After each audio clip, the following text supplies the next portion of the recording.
between pro-democracy demonstrators and supporters of the Beijing government. Police were forced to form a human divide to try to separate the rival groups as tensions flared on the streets during a 6-day of protest. Greg Milam is there late into the night in Hong Kong. How's it looking? Any change in the atmosphere?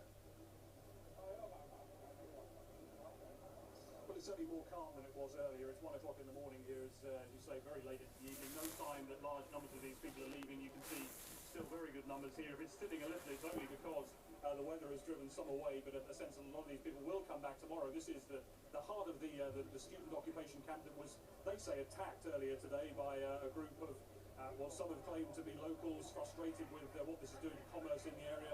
The people here say more to do with those who are pro the government in China and want to end this once and for all because they're embarrassed of the images that are going around the world. Whatever, this camp is still here. They've been imploring people to come down through the night, through tomorrow, to keep it here, and they're surrounded on all sides by supporters and by some of those who are opposed to them.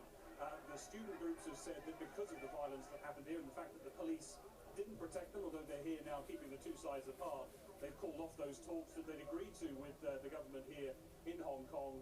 So that is the standoff. And we've heard over the last few hours from both sides of the fence about why this is going on and what they want to see next. We're sorry for the inconvenience caused, but I hope that you can be considerate, because we are here to fight for a future, the future of your children, the future of your next generation. So please don't just be discontent with the present situation. People here are shopkeepers of Hong Kong, and it seriously affects the situation. Personally, I completely respect their right to express their views. I just think that Hong Kong is not such a place where you have to occupy roads and seriously disrupt order and security, and also to create such a tension between people to express their views. Greg, is there any suggestion here that perhaps this might have been taking a slightly more sinister turn?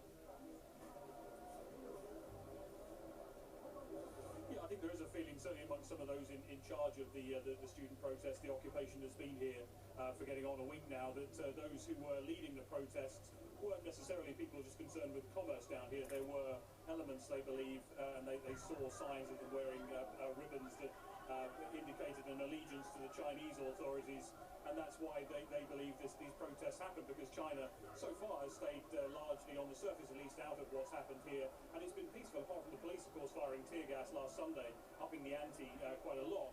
It's been peaceful, and it's a surprise as numbers were dwindling that violence then took place. It will be interesting what happens now. There was a sense that both sides were looking for a way to take the heat out of this, to somehow to walk away with some dignity intact.